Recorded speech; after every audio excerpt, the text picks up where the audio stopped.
from the oldest city in the USA, St. Augustine Tonight, with our guests, Gregory von Hausch, Michael Sanflippo, and musical guest Danielle Eva.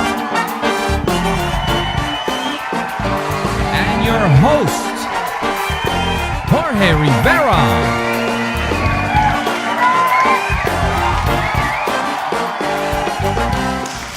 Oh yeah. Oh yeah. We got a healthy bunch here. Boy, you're getting ready. That turkey got you strong, and now Christmas is coming, and that is getting you stronger. Well, I thank you all for being here. Another wonderful show. We're at the St Augustine Amphitheater. They've been so gracious, so wonderful. They've helped us in so many ways in our setups, the chairs, bringing the guests in. I tell you, this venue has been fantastic, and we want to thank the amphitheater here in St. Augustine for all the love they've been giving us. You know, in the news, I remember I saw a movie a long time ago. It was called Paris is Burning. Well, now I think it's California is burning, and I called my friends in LA, and I would say how they were doing, because the fire started in Ventura. Now it's in West Los Angeles. The Getty Museum had to be locked down to protect the art. And he's on another side of LA, and he said, you know, we're not getting it as bad as they are, but, you know, the air is all smoke. I mean, and there's ash, and it's terrible. And there are patches where they're moving people out. So they're expecting winds of, I don't know, 60, 70 miles an hour. So it doesn't look good for that area. So our prayers and our hopes go with them. You know, Google has now these earbuds you hook up to the phone, and it translates for you. So you hit this, and you'll say something, and then you'll hear it back, and you have a conversation. I saw them try it. It was okay. There were a lot of times where it was translating something else, and that's why you have human translators still versus machines, because the machines, remember when they're trying to get the IBM machine to play chess, and the machine kept losing, and then the machine now. And I think translation will be something like that. It'll take a while before the machine knows why you're using that specific word in the conversation.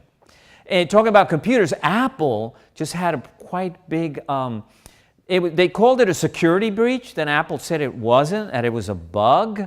And so I have Apple, I use Apple products, and so they send me these patches to put on my computer, and I did. But that is so not Apple. Apple is a quite secure system. As you know, they've even gone to court against the FBI to try to break into their phones because it's a very good system. So I was quite surprised that Apple was in that kind of situation, because I think they always are, ahead of the game.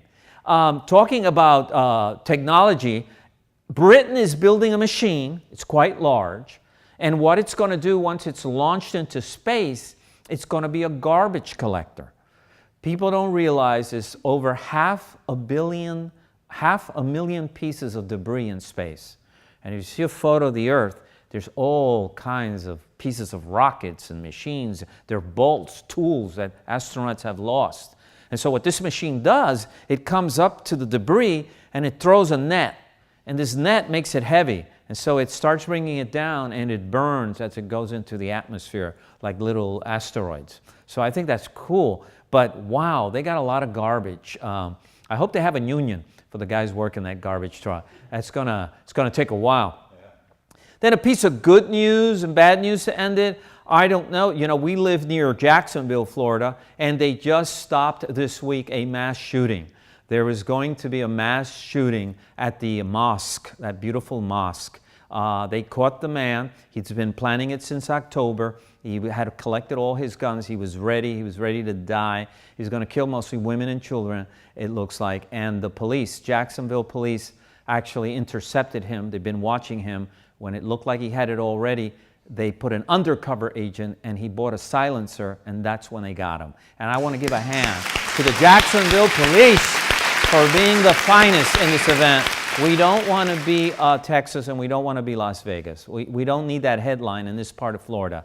We need lots of love. That's what we need, people, love. And that's how we're going to start this show, with lots of love. We got with us, we have Gregory von Hausch. It sounds almost like a general of the Dutch army, but he is truly the man behind the St Augustine Film Festival, which is, it is culture at its best. Also, we have Michael Sanflippo, the director of the St Augustine Community Chorus. Let's give him a hand.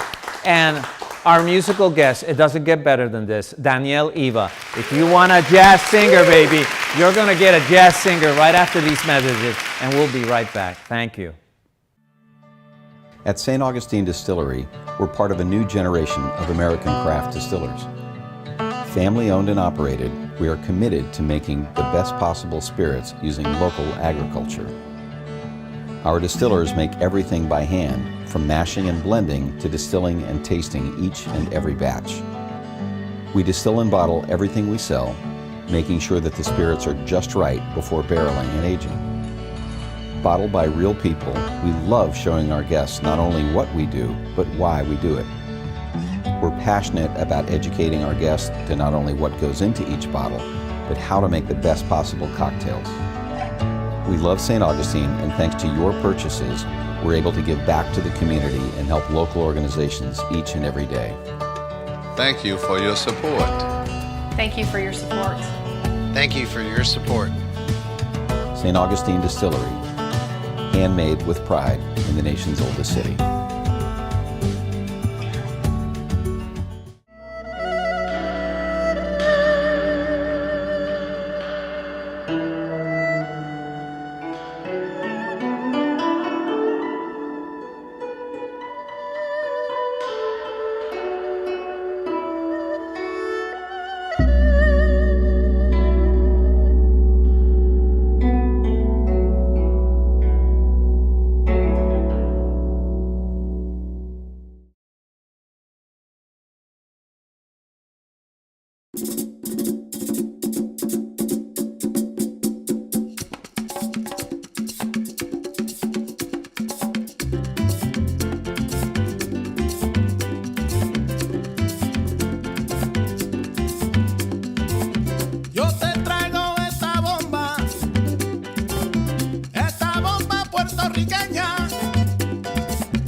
Oh, my sweet little baby, what can I do?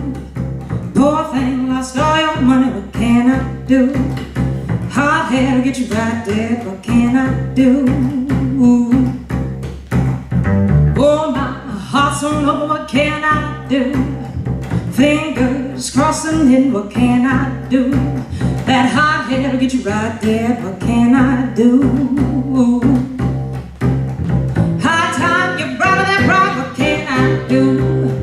Right now, you best be keeping those tails in school, like a Bible to a baby, I should tell you. You left out from New York City, like a bird flying blind. Oh, you dare stride on Mississippi.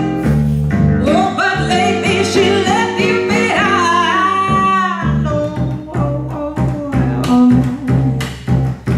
Oh, my heart's full of pity, what did they do?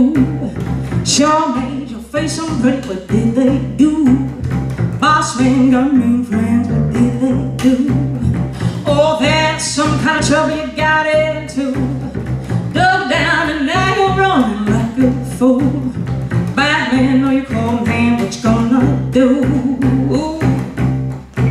Well, hot road with half a mile makes you a fool. Nothing or good for nothing makes me want to, like a Bible to a baby, you shout to you. You left out lonely, you just found them in time. Oh, you dig your way a little deeper upon the shovel to get one more down. Yeah, oh, da-da-da, don't mind.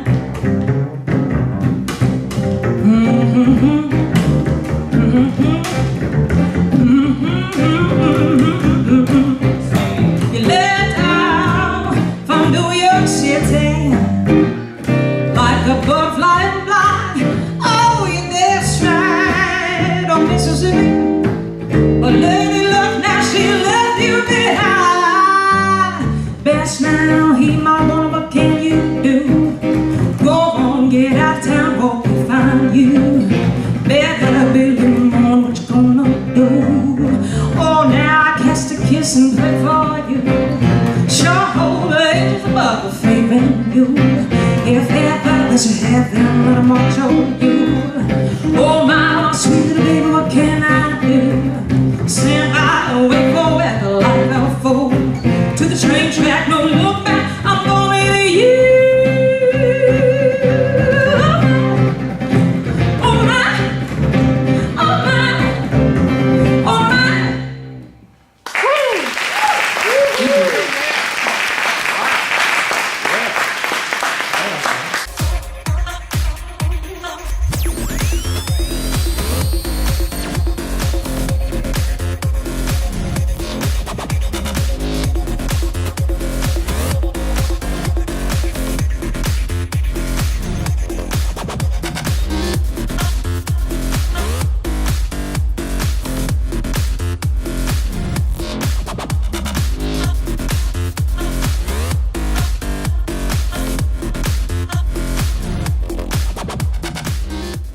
At Martinez & Associates, we can help you with many things. Number one is income for life throughout your retirement, which is very important. Number two would be Medicare choices, which are very confusing. Number three is a legacy for your loved ones. And finally, keeping you independent throughout retirement. My name is Tuli Martinez. Call this number. Y hablamos español. We're back, ladies and gentlemen. Yes, Danielle Eva.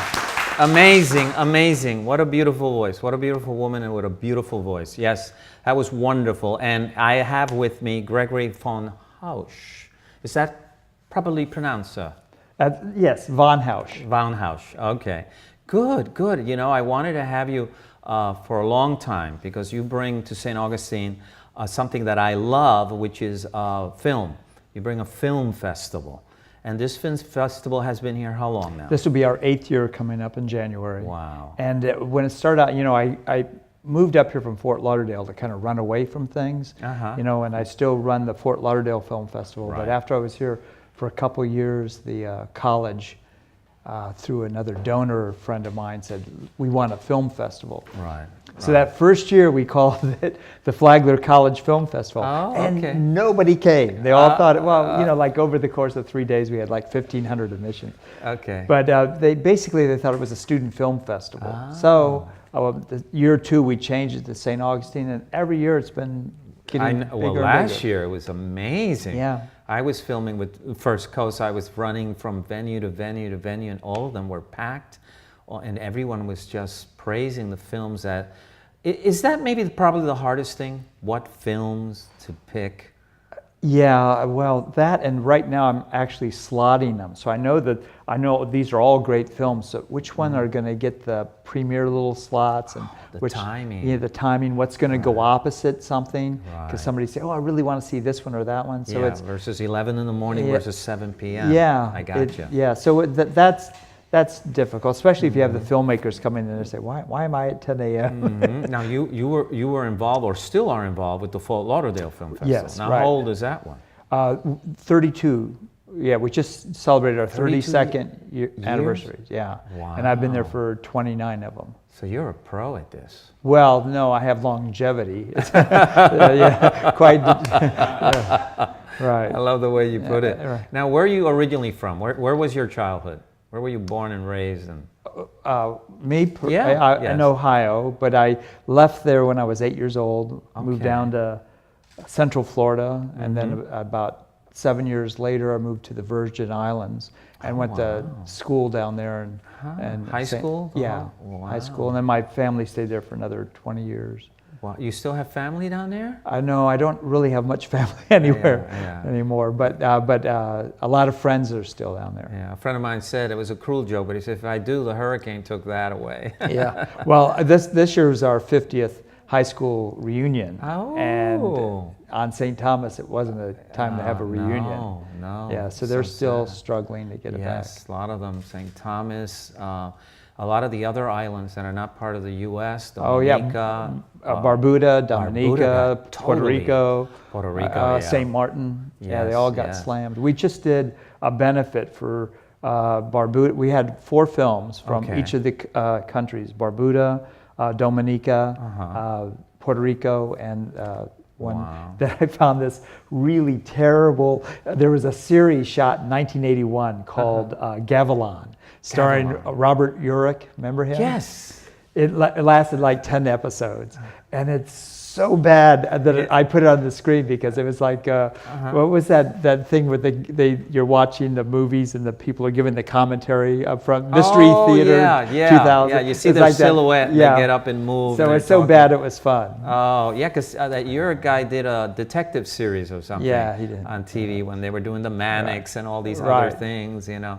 He had his own series. Yes, yes. Now tell me, how did you slowly go into that whole world of film? I mean, you left high school, and what did you study? Well, I had political science was my major. Huh. And it was 1969, and I hitchhiked. What a year for political science. I hitchhiked from Fort Lauderdale to New York City for my first time ever by myself. It took me 3 days on the road. Had $300 stuffed in my shoe. Yeah, safety. And while I was there, I paid a scalper a sum of $22.50. I mean, why they ask for 50 cents? Just make it 20, make it 23. What the hell? That's a bad scalper right there. So, and I got a ticket to see Hair. Oh, And wow. it Broadway changed- show. Yeah, the Broadway at the Biltmore. Changed my life. I said, I'm Really? going back. Because I'd always been doing theater in high school. and What whatnot. was it about Hair that suddenly was like, Oh, it was, well, I mean, it transformed The me. soundtrack is the amazing. soundtrack, the spirited, the 60s because of all the unrest and all of that. So I Yes. went back, changed to theater. So you went back to school and went from political science, I'm going to do theater now. Yeah, different thing. Both are actually theater degrees. So I went to University of Florida. All my friends went to Florida State. They said, Greg, that's the theater school in Really? the state. Go to Florida State. I said, no, I'd rather be a rather large guppy in a small pond. So I went to okay. Florida, was president of Florida Players, graduated from there, and then I started my own company called the Hippodrome Theater, which is still And the a company was what? Theater? theater company. A yeah. theater company. And I stayed there as 15 years. And as- you were where, in Gainesville? in Gainesville as artistic director. And then I found out, and during that time, we did all of these plays that were very cinematic. You know, we did the stage premiere of They Shoot Horses, Don't They? Carnal Knowledge. Next wow. up, Greenwich Village. We That's brought in Tennessee Williams and did the Tennessee worked with us for 2 weeks, and we did the stage premiere of Tiger Tail. Oh my And I did a bunch of things like that. And it was before people had VCRs, so there was no DVD, there was no Betamax, nothing. But we used a lot of slides and music and collages. Or there was a musical soundtrack throughout everything. So it was a very cinematic approach. So when I found out about the film festival opening, I said, well, I'm going to check this out. So you left theater to go into film now. Right.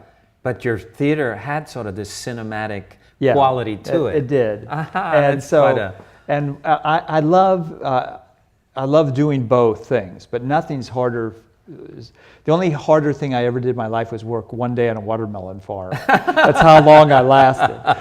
But besides that, theater's got to be the hardest thing. I mean, yes, theater is. I was an actor. I did stage. I was at the top of the food chain. I was still cleaning the bathrooms and all that stuff. And by the time I left, we were working with Actors Equity, which I'm a member of that union. But it's the worst union, and it just took all the joy out of Mudville. For me, I just, So anyway, I made that transition to film, and been doing it ever since. Wow, wow. Because in theater, I remember when I was doing my workshops in New York, I did this workshop and they gave me this monologue. It was Tennessee Williams, and I was trying to reach the emotional points in the monologue.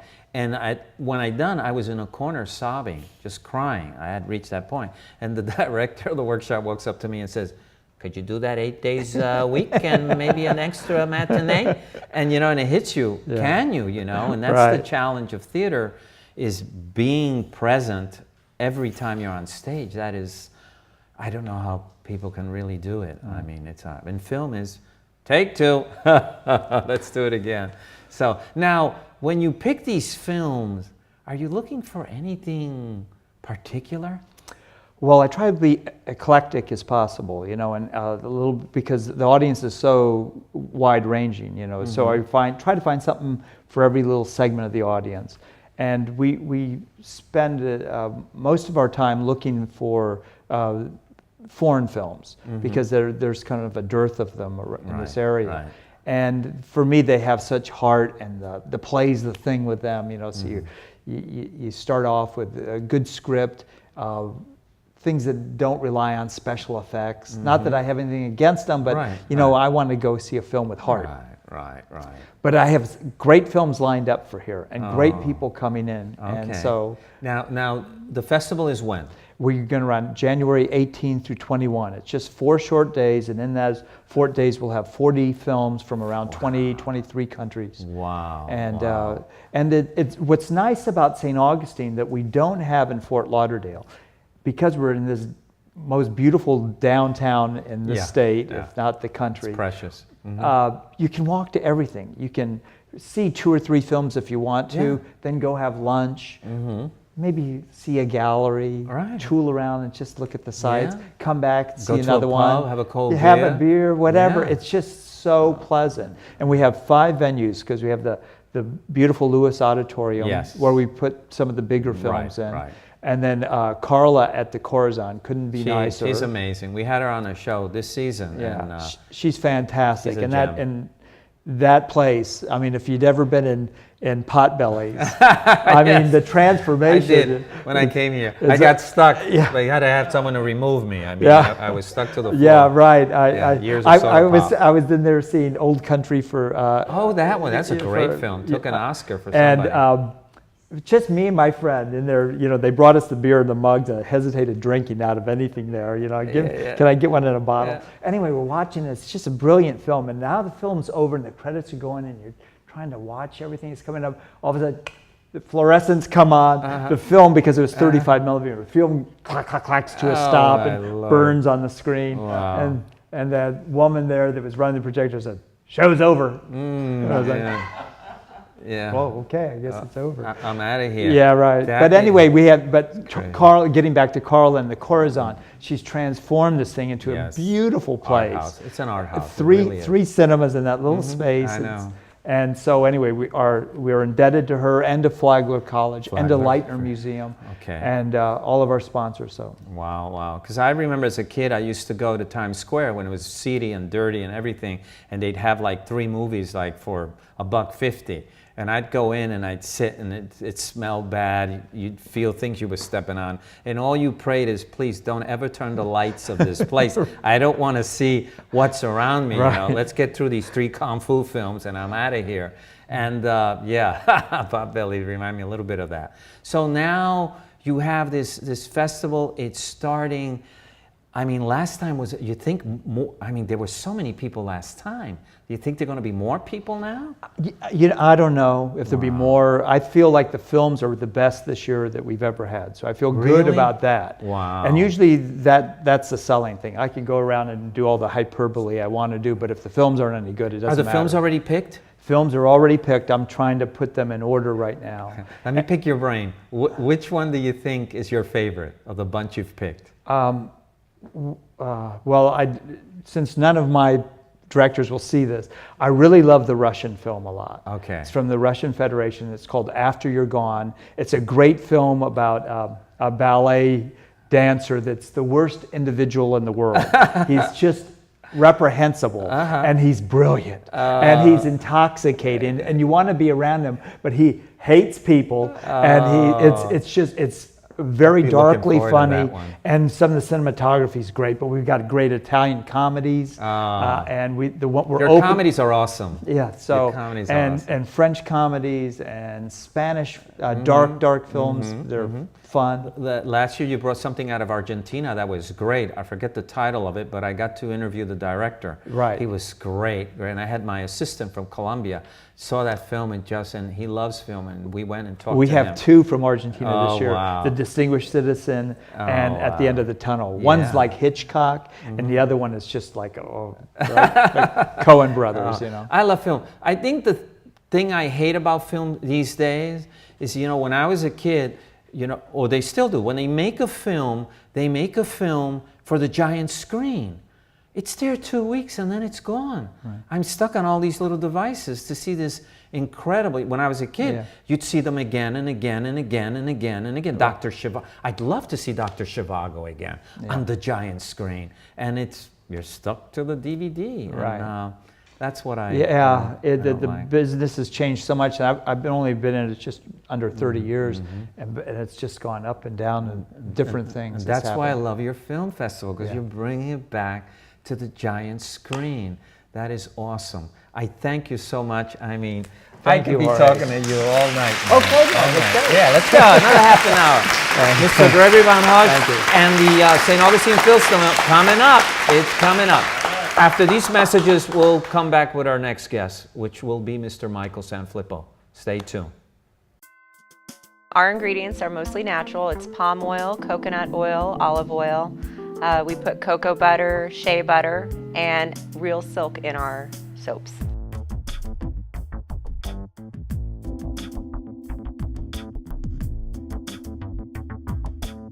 Also, it's something that's pleasing to the eye and you enjoy using it.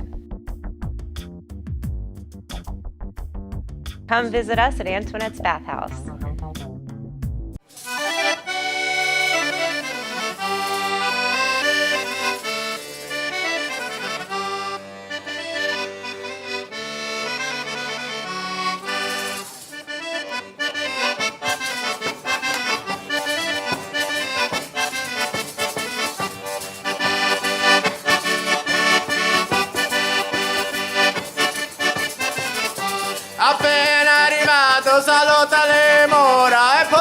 We're back, ladies and gentlemen. Oh yeah. We're back this time with Michael Sanflippo, and he's the current director of the St. Augustine Community Chorus. Yes, I tend to use the word choir a lot. What's the difference between a choir and a chorus? Oh boy. Oh boy, that could be, bring the Webster Dictionary and look at all the... I think that the real difference is one is church-based choir and of course is not. And the other one's more eclectic mix of music other than religious. All right. Yes. That sounds like a good explanation anyway. So. Okay. Okay. And now you've been directing the chorus for how long now? This is I'm just finishing my third year. Your third year. Third year, yes. And you're originally from where, Michael? From New Jersey. New Jersey. Like a lot of people here in St. Augustine. New Jersey. Oh yeah, I meet a lot of people. I met someone today from Bayonne, New Jersey, right on the other side of Staten Island, because I'm from New York City, and so we go. I used to go a lot to Hoboken when I was a boy to eat. Nice town. Yeah. It is now, man. Sure is. It's expensive to live in Hoboken. Yeah. So, what? Now, did you grow up in New Jersey? That's where your childhood is. I did. Down in South Jersey, and then as an adult, I ended up in North Jersey and lived there for 25 years before I came down here. I find that the people in South Jersey have like a really strong relationship with Philadelphia. It's like they're Eagle fans. Yeah, we're a suburb of Philadelphia. It's almost like a suburb out of I grew up 49 blocks from the Ben Franklin Bridge. So oh, wow. It wasn't wow. Far. Now, when you were growing up, was there music around your house? I mean, did you gravitate to music because your parents were in music? Actually, they weren't. No, although I remember, I was thinking this morning, I never heard him play it, but I know my father at some point in time played the violin because there was one there. But okay. He never touched it. But you never saw him do a Jack Benny? No. But there was always music playing, a lot of big record collection. And, oh, wow. Did they listen to a lot of current music or classical? Was there something that you heard more than other music? Well, yeah, I guess there was popular music. I know I had older brothers, and I know that my one brother used to play all sorts of really interesting stuff. He liked Herb Alpert and the Tijuana Brass. And he liked, what was it called? It was an instrumental group or whatever. I think it was called Telstar or something. Oh, wow, yeah, because it was Tijuana Brass. I love them, and then you had like Ronnie Aldridge and the pianos, Mantovani, the 101 strings. You had all these I like that stuff. Instrumental stuff, yeah. Well, now they call it elevator music. But when we were kids, they sold a lot of records. Yeah. Now, when you left high school and you went to college, is music, what kind of music did you go into to study? I wanted to get into conducting, and at that time, in the late 70s, there weren't a lot of undergraduate conducting programs, so I decided to go in and do music theory. I really didn't want to be I didn't want to go into a performance major. Music theory. And so when you study music theory, what is it? I think of music theory almost like mathematical equations. You know? Fusas, semifusas, corcheas, and all that kind of stuff, you know, half a time, one time. Trying to understand the organization of music. And so, I mean, music in its purest form, people say it's organized sound. Did you like it? It really is. Did you like it? Oh, I loved it, yeah. Oh, wow. I had a great time with that. And then I taught for a few years, and then I went back to graduate school and got more focused into choral conducting. So all right. And now, did you learn an instrument during that time? I've played piano since I was pretty young. I think I started when I was about 7. The piano. Yeah. Any reason why you played the piano? I just liked it from when I was really little. I remember I was about 6 or so, and there was a piano teacher in the neighborhood, and my friend Billy and I would go to her and say, "We want to take piano lessons." And she's like, "Well, your hands are too small. Wait till you're 7." All right. So you had these massive hands at 7, right? So look at my hands. I know, it made a big difference. But I started around 7, and I think I stayed with her till I was about 14. Oh, wow. Yeah. Wow. So. It's funny because Herbie Hancock had this story when he was little. His neighbors had the piano, and he kept knocking on their door, and the neighbor one day came to his parents and says, "Get this kid a piano. I just can't have him here every day," you know? And they did, and the rest is history. That's quite funny. So now, do you only play the piano, or do you play any other instruments? And I sing. I mean, I only play the piano. I'm not a pianist. Right, so right. I try not to play in public. Now, would you say your voice is an instrument too, that you Sure. got to tune and practice? I was never a vocal major, but you know, studied voice, and that's basically my main instrument. So then how did that education of musical theory, and of course you played the piano, take you then into the whole choir world?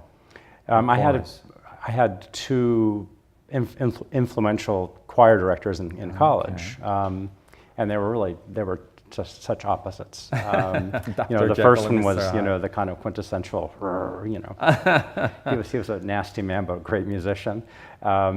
But then the second one came up, and wow, he just really influenced me. And his name was Sean Deibler, and wonderful musician. And he invited me to sing in a couple of the other groups that he did, which were a really large-scale choral society in Philadelphia. How many singers would you say in something that big? In the choral society? Around 100, I would guess. Wow. Similar to the community chorus. Right. Maybe even a little bigger. I've seen you guys although that's an audition group. Right. And then he had a chamber ensemble called the Philadelphia Singers, Philadelphia Musical. Sorry, I don't remember the name. It was so many years ago. That's fine. But there we were really doing some challenging music, doing premieres of things, and just learned a lot from him. And he was very much involved in music in Hungary from Kodai, the composer Zoltán Kodai, and the whole pedagogical movement that Kodai started. And so he got me involved there, and I first went to the Kodai Center of America in a couple summers to hone some. Did you make it to Hungary? And then I lived for a year in Hungary. Oh, and it wow. was How was fantastic. that? It was great. Some musicians say that kind of stuff just changes their souls, yeah, man. It did. I think everybody should have to go somewhere for a year. So I know you've done a lot of traveling, so you know. But when you live in another culture, and that was, you know, before the wall came down. So oh, wow. It was really very Even interesting. more exotic. It was, yeah. It was very interesting. I think we learned, well, all of us that were there, it's an international school, so there were people from about, 14, 15 different countries. Wow. Luckily, the official language was English. Knock, knock, Hungarian ain't easy, baby. No, but I learned a little Hungarian. I had to learn how to eat. Oh, yes. But it was a great experience spending a year there. Oh, wow. And so now you leave Hungary after this wonderful, magical year. You feel you've gotten some experience and you've learned so much. And you come back to the shores of America, and so what did you do? Well, long story short, I taught up in Massachusetts for a few years and then decided to come back down into the North Jersey area. I wanted to go to graduate school, so I went to Columbia University Teachers College and got my degree there. And as I was going from the master's program to the doctoral program, and I'd started that coursework, but then all of a sudden I got 4 jobs at the same time, and wow. so I kind of left it there, thinking I took a semester off. Yeah, right. Don't we all take a semester off? So yeah, so I was kind of going to the doctor, and I just thought I just don't have time, and so were you those jobs enjoying lasted your time for. with all those? Were you enjoying yourself doing all these different jobs? Oh yeah, it was wonderful. I taught at the Newark Boys Chorus School. The Newark Boys Chorus, really well-known Yes, they have a reputation. ensemble. You know, in fact, I brought them down here last year for. They were awesome. they really were awesome. Were. Those boys impressed. It was a wonderful experience for 20 years. I learned so much, and I loved it. It was really nice. And I had 2 community choirs there. I had a women's choir, a mixed choir, and I had a directorship at a church. Now, you also had mentioned to me that you were at Fort Dix. Oh my, yeah, that was before I went to Massachusetts. When I first but you came weren't back. in the Army, you were a civilian working in music in there. Right, there was anyway at that time, a music and theater branch. Wow. And so we put on productions. I did the music, and there was a theater specialist. Wow. And we did, soldier shows, and we did Godspell, and we did, I forget, a couple other musicals, and we gave lessons to the families and taught some little classes on music appreciation and things like that. Wow. So I almost forgot about that. It was so long ago. but you really enjoyed yourself in that. I mean, Sure. it's very eclectic. You did a lot of different things. I've always been lucky to have jobs doing what I like to do. So. I mean, I think that enriches life tremendously. Now, here's a question for you. How do you end up in St. Augustine?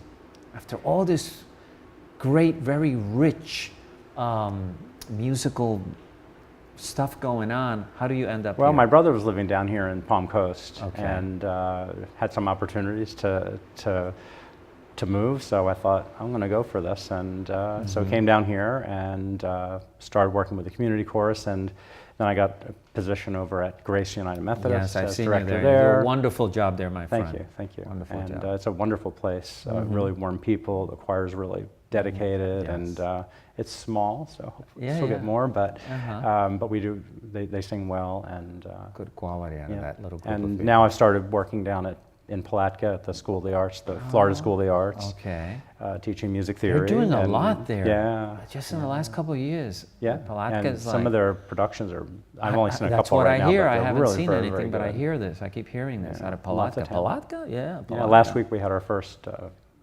choral concert there. And what do you think are the challenges for you with the community? How many members are there in the St. Augustine Community In the community chorus? Yeah. In Christmas time, it's usually around 100. Oh, I think wow. we're at, typically we start around 100 and something, and people have to drop out for whatever reason, they have a conflict or what have you. So I think we go up next week, not this weekend, next weekend. I think we're right around 90. Oh, wow. Yeah. And then in our March season, we typically have about 75, 80 for the POPs program in March. I mean, the stuff you guys pull out is amazing. The last big event you guys had was the Glory, what's that called? The Gloria, yeah. Oh, my Lord. Yeah, one of my favorite that pieces. My hair it's wonderful. It's just, I'm behind a camera and I'm trying to focus on it, but I get pulled into what you guys are doing. It's just so That's beautiful. An amazing piece of music. Yes, and you had all these musicians too, so you have to now, I have to give it to you. It was spectacular. It was spectacular. So when is your next gig? So we have the Christmas concert is coming, December 16th and 17th at the Basilica. Right. I really like to try to do music of living composers. We kind of have a bit of a drive toward that. So let's honor the living. Well, yes. Yeah, I mean, I think it's important for a choral organization to further the choral art. Right. So there's a lot of wonderful music. It's really hard to program because there's so much music out there. Yeah, I always say how you pick stuff. I had that conversation with Vandenberg also, and she says, well, I put it all on the floor and I keep looking at it. Do you do the same? You keep looking at all these. I put it on the bed. On the bed somewhere and just around go on the desk until it goes all the way around the room. Because there's trillion of music out there. Yeah, it is. I mean, so how do you There's a sea and you're just trying to take a little. Right, and you decide just out of the feeling here, what you think it might, because there's always a thing, not everyone's going to like what you pick. No, some people are just going to say, oh my God, and some people, Sure. well, I could have listened to the Messiah or whatever. Right. Yeah, so is it you pick it out of gut instinct, what you think? I find something, I mean, I'm always looking, I go to reading sessions and workshops, and and just search the internet because there's a rabbit hole. Well, it's a great research tool. I mean, I it use is, it but you know, you can just spend your whole life sitting there. Yeah, you could. Clicking on one after another. But you know, when something speaks to me and I think, well, that's good for the church choir, that's good for the community chorus, that's good for, now I'm thinking about the young folks over at the college. So when I find a piece that I really feel is a strong piece, and if it can be a centerpiece or it can influence whatever the other pieces are, maybe there's a theme that can come out of it. Yeah, I got this, it's like a bouquet, you got the rose, and I think these greens would go good with it, or this. Yeah, wow. Well, you know what, I'm so glad I brought you to the show. I think what you do is amazing with that chorus. Thanks very much. And I just give a hand to this man here. He brings us celestial sound.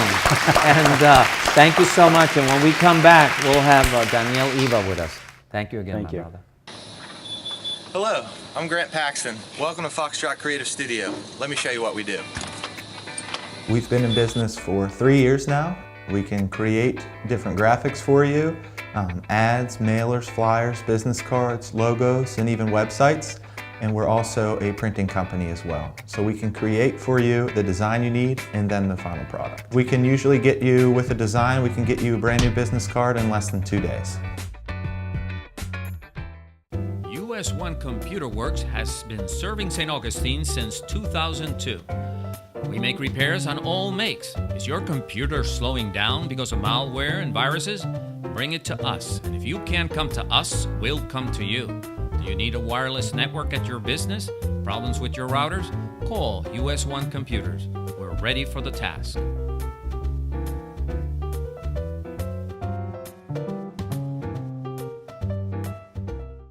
We're back, ladies and gentlemen, with Danielle Eva,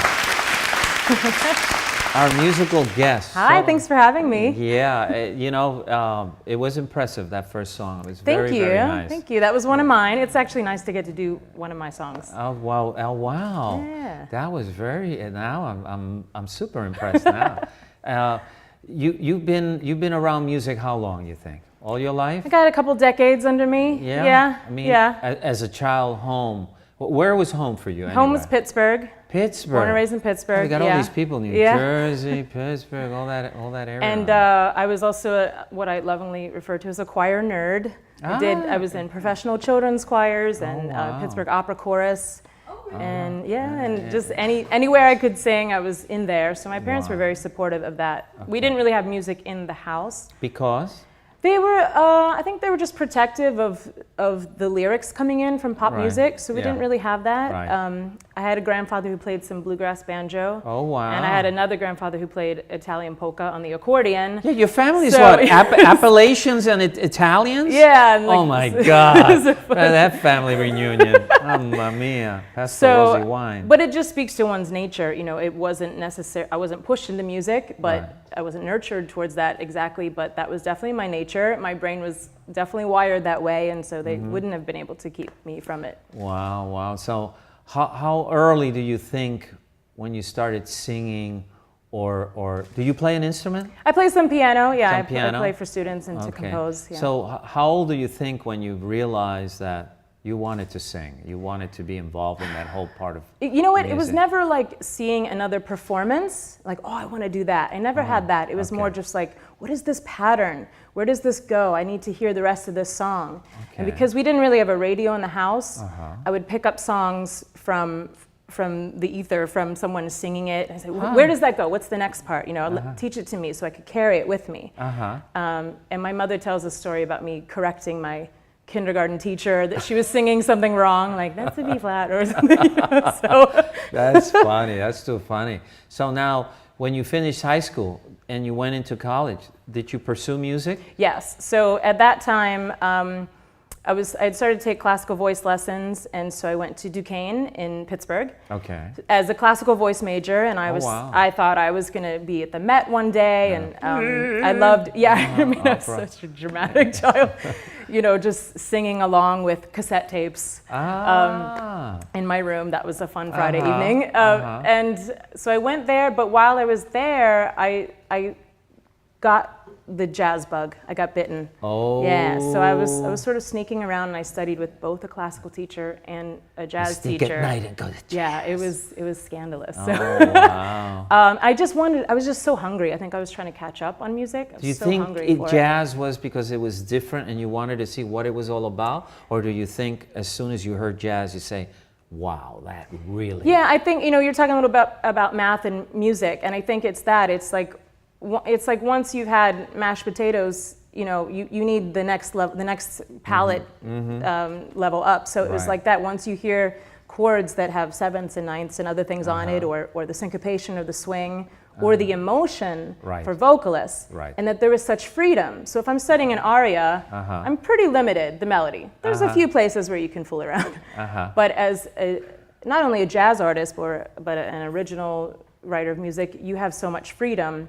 And that really appealed to me. So it's like, oh, I can play somewhat by my own rules. Well, yeah, it's funny because in Italy, the audience will know the opera better than the singer. Oh, yes. And you better not mess up, man. That's true. Yeah. Oh, they'll run you out of the stage. So there's a point now where you suddenly realize jazz is where you're headed to. Yeah, I mean, in college, I just worked every job I could find. I was a church cantor for 3 different churches. I did singing telegrams. I did bands. I did auditions, like anything. I just was like trying to work my instrument because I felt a little bit behind, and I'm a little bit of a slow learner, so just piled it on. And during that time, I was also going to New York a lot. I would take the 10-hour bus up there. Wow. And what did you find in New York? Well, there was like the now jazz, that was contemporary, what was happening, and just the energy of going to hear things and hear people and bending your ear even more. So I was drawn to that, and then I eventually moved up there, and I was up there for a decade. So you were singing absorbing. in New York and doing your thing? Yeah. Okay, and then from New York, what happened then? From New York, it's hard to be gigging every night as a singer, so I always had a million jobs, and I would book gigs, but I always wanted that consistency. So I found a way. I placed high in some contests, and got an agent and was able to go overseas. Ooh. And that was a big goal of mine, to be able to just learn a few songs and travel. And what was the first country? So my first place was Hong Kong, and I was doing. Ooh, I love Hong Kong. Hong Kong's great. Yes. It is it is a movie set. Hong Kong is a movie set. And well, also because you see the same people all the time. Yeah, it's small. I mean, Hong Kong is small. It's high, but it's small. Yeah. Yes. And I just loved it. There I could sing 6 nights a week. Wow. In a beautiful 5-star hotel, and I had a but regular Asians band. love jazz. They appreciate it. Yeah. I love that. Especially Japanese. The Japanese, they're audiophiles too, and they it's quality. But I think Japanese do it with everything. They love the quality of something. And the aesthetic. Yeah, it's very important. So you stayed in Hong Kong for a while. I stayed in Hong Kong, and this was right at the recession, so around 2009. Oh, wow. And all my friends back in New York were saying, if you have work out there, just stay. Yeah. And I thought, well, I really get to work on my craft here. I get to sing and put in my 10,000 hours. So I just stayed, and from there I just kept getting more work.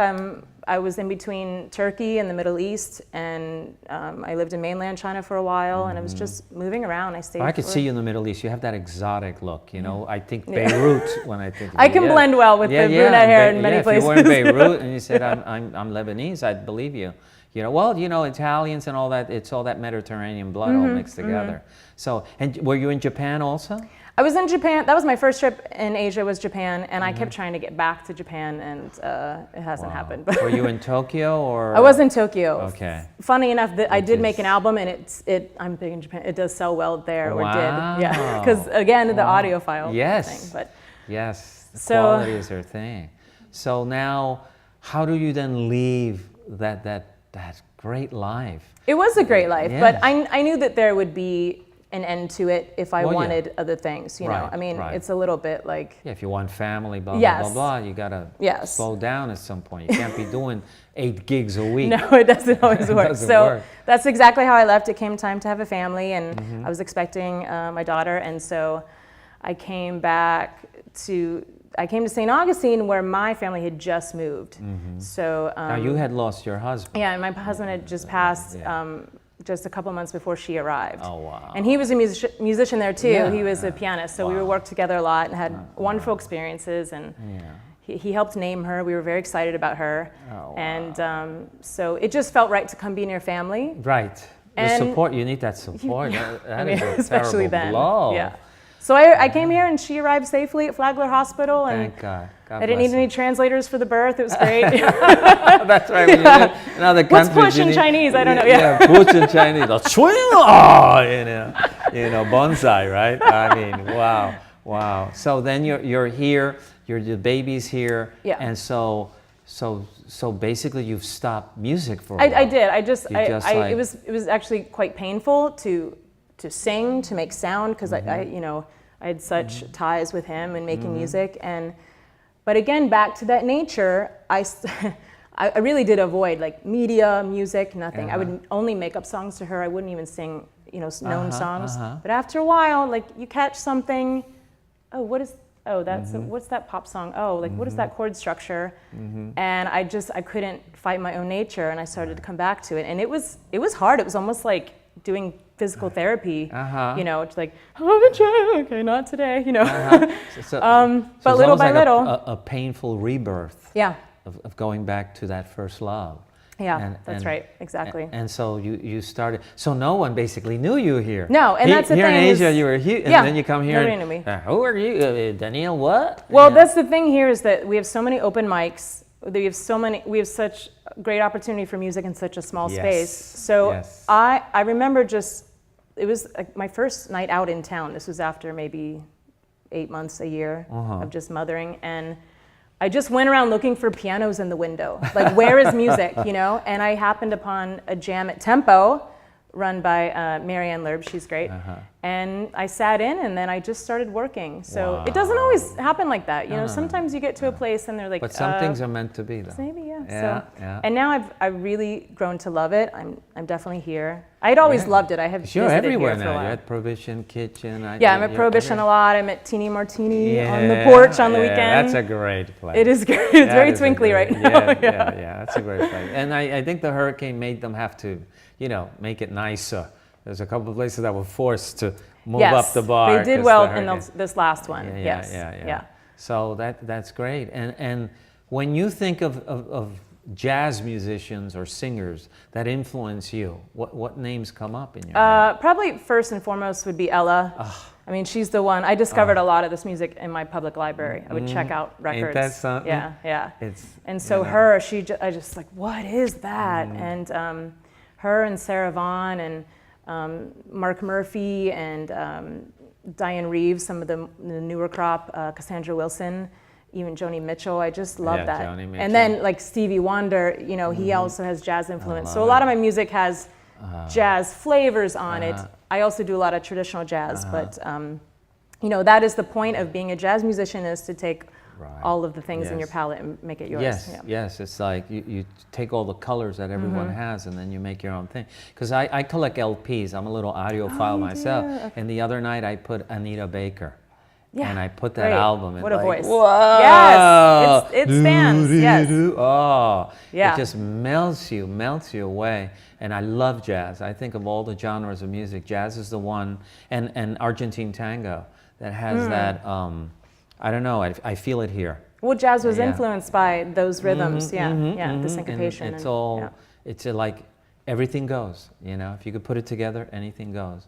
And I think that's beautiful. So where do you see your music taking you? Right now, you have music recorded. Where we could find music? I mean, I have an album that's about a decade old, but I'm currently in the studio recording and finishing an album of mostly originals. I'm really excited about it. I'm working with a wonderful producer in town. Okay. And some great musicians. The musicians with me tonight they're both UNF students. Okay. So they have unbelievable music program. program. Just for me, They put out la creme de la creme out of that school. It is really good. It's really good. I've seen them perform. Emma once brought their whole, what was it? It was kind of, jazz and ragtime music, and they played a little bit of everything. They were awesome. Now, when you look at your music and you write, What's the theme of your songs when you write? I think songwriting is like when you get an itch and you really do need to scratch it. And sometimes you just need to show up to, in any art form, show up to the page, show up to the piano, show up to the bass. Yeah, just be there, create a space for you, and just be curious. Where is this taking me? You know, and don't be afraid. And don't be afraid to run into some dead ends. Right. You know, I have a lot of scraps that will never do anything, but. And for me, if I write something like a lyric bit or a song, if I can recall it a week later, I think maybe there's something to deeper mind there. There's something there. Yeah. That's So this album, it's a little bit all over the place, but rootsy and jazz and. Does it have a title yet? It's called Lark and Sea, which is based on a poem called Ode to Lark and Sea, Robert Frost, I believe. Yes. Oh, Robert Frost. Yeah. Yes. I'm influenced by birds. Literary geniuses of the 20th century. Yes. So, would you sing something for us? Oh, right now? From that? No, I mean, no. Yes. I mean. Yes, I would love to sing for you guys. I'd love to sing something Christmassy. Because I only get December once a year, all this repertoire, you know, I can only use it now. I'm ready. So. And you know what? I think you're amazing. Thank you. Thank you so much for having me. Thank you. Keep your eyes open. Oh, yeah, baby. Okay, thank you so much. When we come back, we'll have Danielle Eva perform for us. Thank you again. Hi, my name's Dana. I own Sweet City Cupcakes, and we're located at 233 West King Street. We specialize in custom cakes and cupcakes. We use fresh and local ingredients and bake fresh daily. Each of our cupcakes is decorated with a unique look to complement the flavor. We have signature cupcakes such as the Marilyn, the Elvis, the I Love Lucy. We have a unique vintage look. Stop in and say hello. Have a cup of coffee and a delicious cupcake. Even better yet, take the box home to share with the family. At Martinez & Associates, we can help you with many things. Number one is income for life throughout your retirement, which is very important. Number two would be Medicare choices, which are very confusing. Number three is a legacy for your loved ones. And finally, keeping you independent throughout retirement. My name is Tuli Martinez. Call this number. Y hablamos español.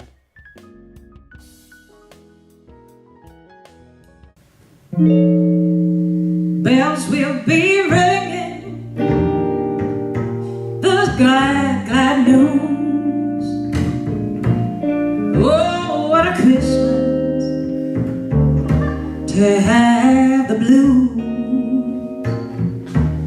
My baby's gone, I have no friends to wish me greetings once again. Choirs will be singing silent night, those Christmas carols by candlelight. Please come home for Christmas, baby, please come home for Christmas.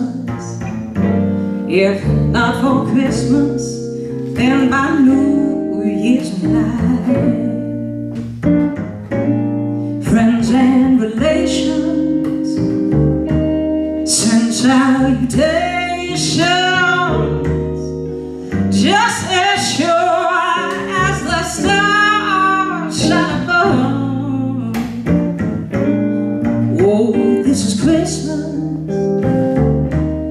Christmas, my dear, it's that time of year to be with the ones you love. Babe, won't you tell me you'll never go wrong? Baby, Christmas and New Year, gonna find you here in our little home. There'll be no more sorrow, no grief, no pain, and I'll be happy. It's Christmas once again.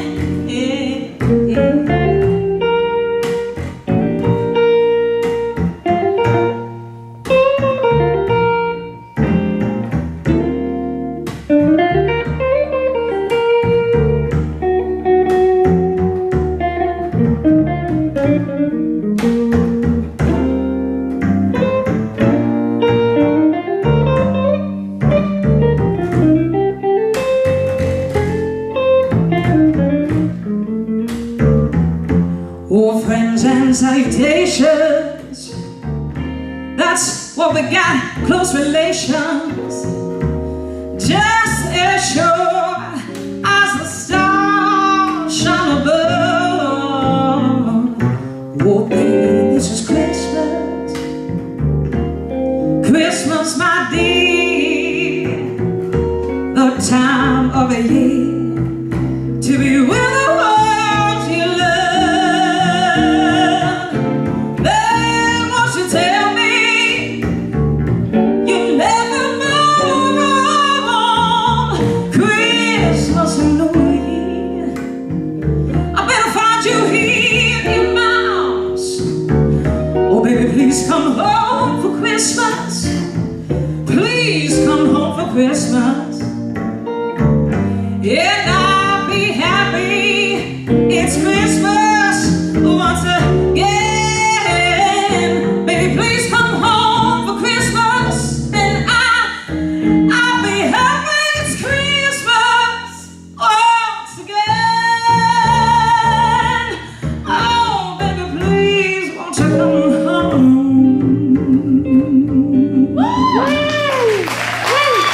Yeah, Merry Christmas.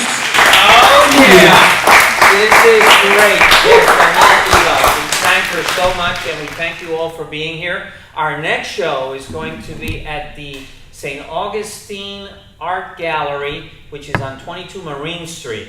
And we're going to have our show there. It will be another fantastic show. We have 2 more shows to go. Our last show will be a Christmas show. So please, hope to see you all there. And once again, we want to thank Mr. Gregory von Hausch, Michael Sanflippo, and the magnificent Danielle Eva, and these wonderful musicians. Yeah. Thank you. See you soon.